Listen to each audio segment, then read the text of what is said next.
पिछले एक साल से भारतीय जनता पार्टी के प्रवक्ता, भारतीय जनता पार्टी के नेता प्रेस कॉन्फ्रेंस कर करके बार बार ये आरोप लगा रहे हैं कि दिल्ली में शराब घोटाला हुआ। जो भारतीय जनता पार्टी के प्रवक्ता प्रेस कॉन्फ्रेंस कई महीनों तक लगातार करते रहे, वही प्रेस कॉन्फ्रेंसेस के आरोप उसके बाद सीबीआई और ईडी की चार्जशीट में आ गए। 6 महीने से ज्यादा से सीबीआई और ईडी जांच कर रहे हैं। उन्होंने कुल मिलाकर 500 से ज्यादा अफसर इस तथाकथित शराब घोटाले की जांच में लगाए हैं। तो क्या है ये तथाकथित शराब घोटाला? इस तथाकथित शराब घोटाले में मुख्य रूप से 2 आरोप हैं। पहला आरोप है कि नई शराब नीति बनाने के एवज में शराब कारोबारियों से 100 करोड़ रुपए की रिश्वत या किकबैक लिए गए। यह पहला आरोप है जो भारतीय जनता पार्टी लगाती है और उनके बाद सीबीआई और ईडी ने लगाया है। दूसरा आरोप यह है कि ये 100 करोड़ रुपए जो शराब कारोबारियों से लिए गए, उनको आम आदमी पार्टी ने गोवा के चुनाव में लगाया, गोवा के चुनाव में खर्च किया। ये आरोप पिछले एक साल से बार बार भारतीय जनता पार्टी के अलग अलग नेता, अलग अलग प्रवक्ता प्रेस कॉन्फ्रेंस करके सुना रहे हैं। लेकिन कल राउज एवेन्यू कोर्ट ने एक फैसला दिया। 2 लोग जो इस केस में अरेस्टेड थे, राजेश जोशी और गौतम मल्होत्रा, उनको कल राउज एवेन्यू कोर्ट ने जमानत दी और एक 85 पेज का ऑर्डर कल राउज एवेन्यू कोर्ट ने दिया है। दोनों का नाम बताइए। ये जो ऑर्डर कल राउज एवेन्यू कोर्ट ने दिया है, मैं चाहूंगी कि भारतीय जनता पार्टी इस ऑर्डर को पढ़े।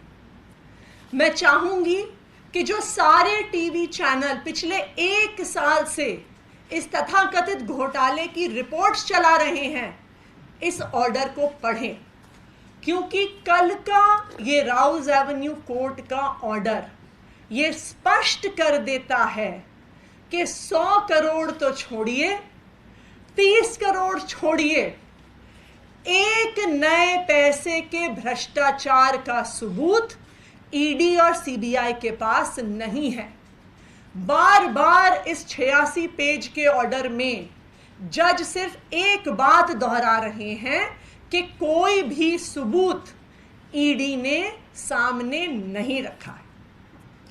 तो जो पहला एक्यूजेशन है, जो पहला आरोप है कि 100 करोड़ का घोटाला हुआ, 100 करोड़ की रिश्वत किकबैक के तौर पर शराब कारोबारियों द्वारा आम आदमी पार्टी को, दिल्ली सरकार को दी गई। इस किकबैक देने में एक शराब कारोबारी गौतम मल्होत्रा जी भी शामिल थे, ऐसा भारतीय जनता पार्टी भी कहती थी, ऐसा सीबीआई भी कह रही थी, ऐसा ईडी भी कह रही थी। लेकिन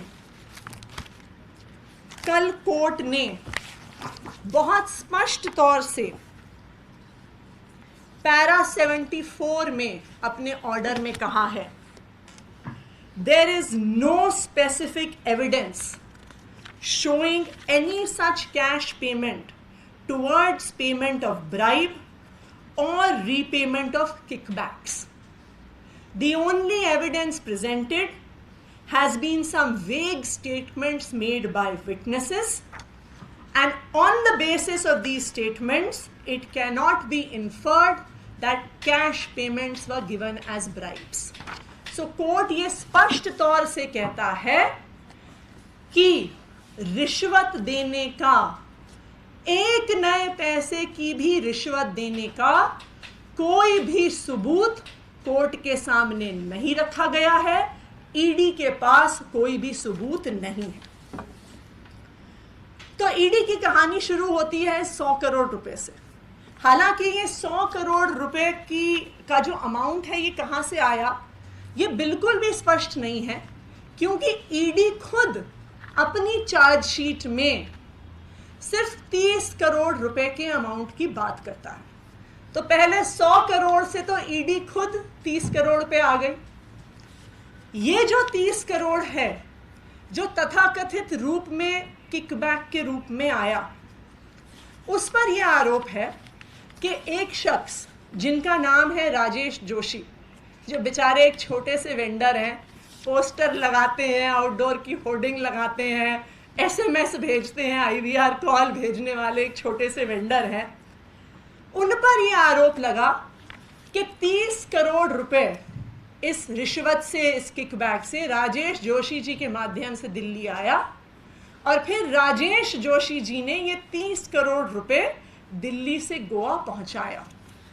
तो अब हम 30 करोड़ पे आ गए हैं। तो इस 30 करोड़ की क्या कहानी है इसको हम देखते हैं। पैरा 44 में इस 30 करोड़ रुपए के बारे में कोर्ट ये कहता है, there is no independent evidence collected by the investigating agency to substantiate or corroborate this fact। तो जो 100 करोड़ से 30 करोड़ पर ईडी आई, उस 30 करोड़ पर कोर्ट ने बहुत स्पष्ट तौर से बोला है कि 30 करोड़ के लेन देन का कोई भी सबूत नहीं है।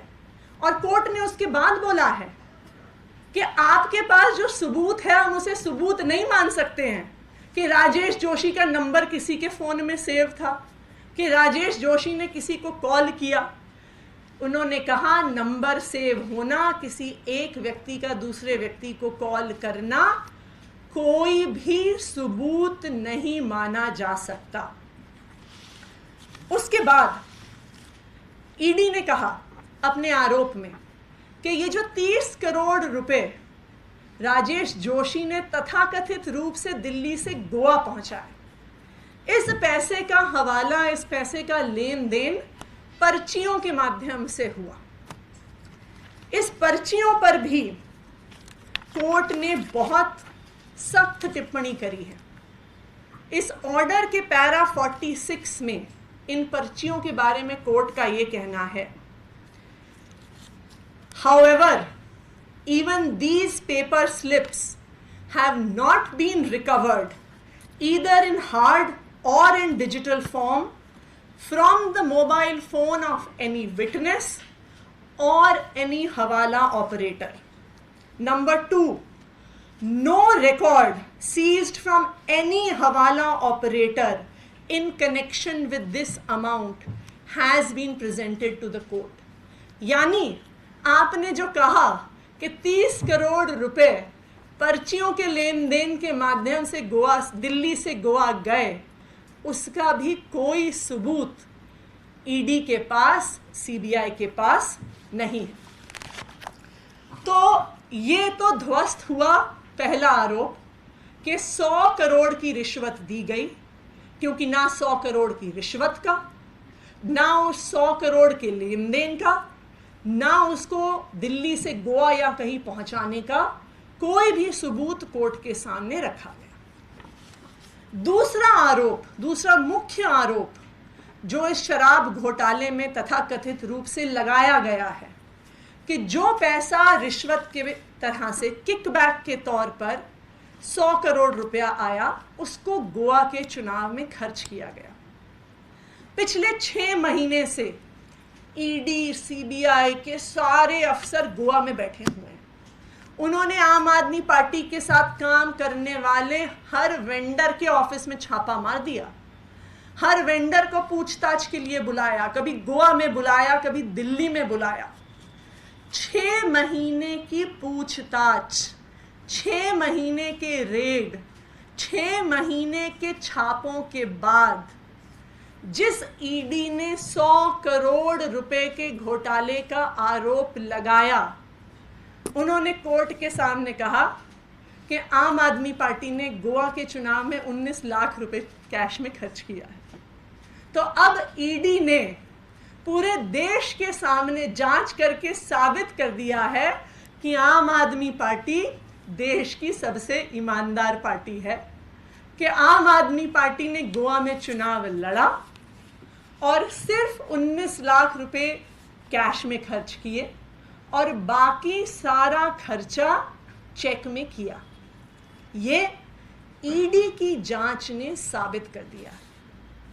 तो कल जब राउज एवेन्यू कोर्ट का ये ऑर्डर आया तो मुझे ये लगता है कि इस ऑर्डर के आधार पर जो भारतीय जनता पार्टी के प्रवक्ता, जो भारतीय जनता पार्टी के नेता पिछले 1 साल से चिल्ला चिल्ला के कह रहे थे कि शराब घोटाला हुआ, शराब घोटाला हुआ, अब मैं उम्मीद करती हूं कि वो उतनी ही प्रेस कॉन्फ्रेंस करके माफी मांगेंगे कि कोई भी घोटाला नहीं हुआ, कोई भी घोटाला नहीं हुआ और हम 1 साल से झूठ बोलते हुए आ रहे हैं।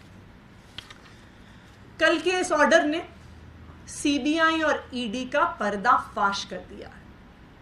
अब ये स्पष्ट हो गया है कि ये जो चार्जशीट हैं जो सीबीआई और ईडी दाखिल करती हैं, ये सीबीआई और ईडी के दफ्तरों में नहीं लिखी जाती हैं, ये प्रधानमंत्री कार्यालय में लिखी जाती हैं और फिर प्रधानमंत्री कार्यालय से इनको ईडी और सीबीआई को दिया जाता है और कहा जाता है कि अब जो हमने इसमें आरोप लगाए हैं, जो हमने चार्जेस लगाए हैं, इनको जस्टिफाई करने के लिए आप कोई गवाह ढूंढ के लेके आइए, इनको जस्टिफाई करने के लिए आप कोई एविडेंस लेके आइए। तो फिर ईडी और सीबीआई क्या करती है? वो लोगों को बुलाती है, डराती है, धमकाती है, उनकी कनपट्टी पे थप्पड़ मारकर उनके कान के पर्दे फाड़ती है और फिर उनसे अपने बयान लिखवाती है। जैसा हमने देखा कि 3-3 लोगों ने, 3-3 विटनेसेस ने अपने बयान वापस लिए, जिसमें शामिल है समीर महेंद्रू, अरुण पिल्लई, चंदन रेड्डी, और सबने कहा कि हम पे दबाव बनाया गया। चंदन रेड्डी की तो मेडिकल रिपोर्ट भी दिखाती है कि उसे मार मार के उसके कान के पर्दे फाड़ दिए गए। और सीबीआई और ईडी क्या करती है? जब उन्हें कोई ना कोई सबूत दिखाना होता है तो सीबीआई और ईडी को फिर झूठ बोलना पड़ता है कि मनीष सिसोदिया जी ने एविडेंस डिस्ट्रॉय करने के लिए 14 फोन तोड़ डाले।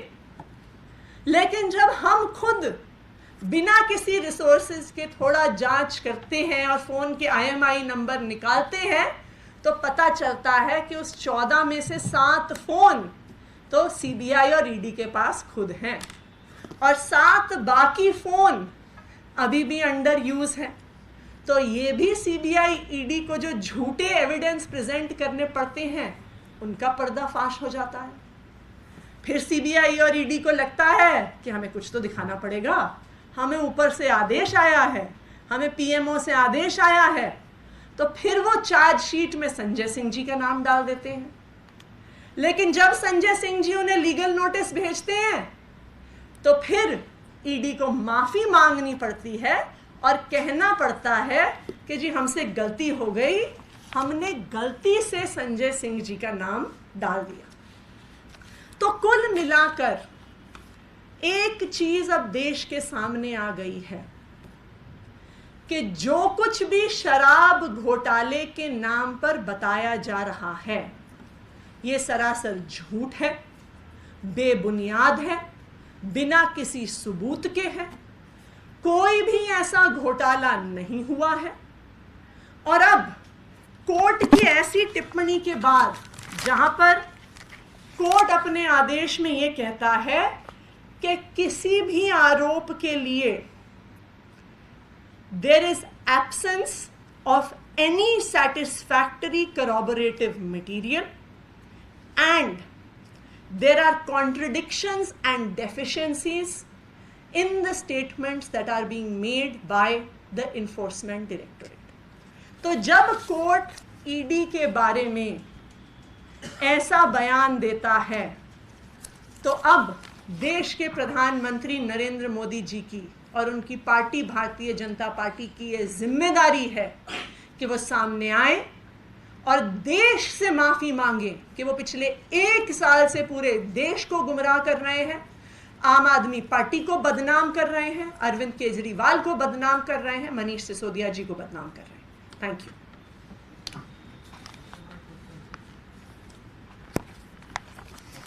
लग रहा है कि चूंकि 2 आरोपियों को इसमें जमानत मिल गई है, जी। तो चूंकि अभी अगली तारीख से सुनवाई होगी, क्या इसको भी आधार बना करके आप आर्ग्यू करेंगे खासकर मनीष सिसोदिया की जमानत के लिए हाईकोर्ट में?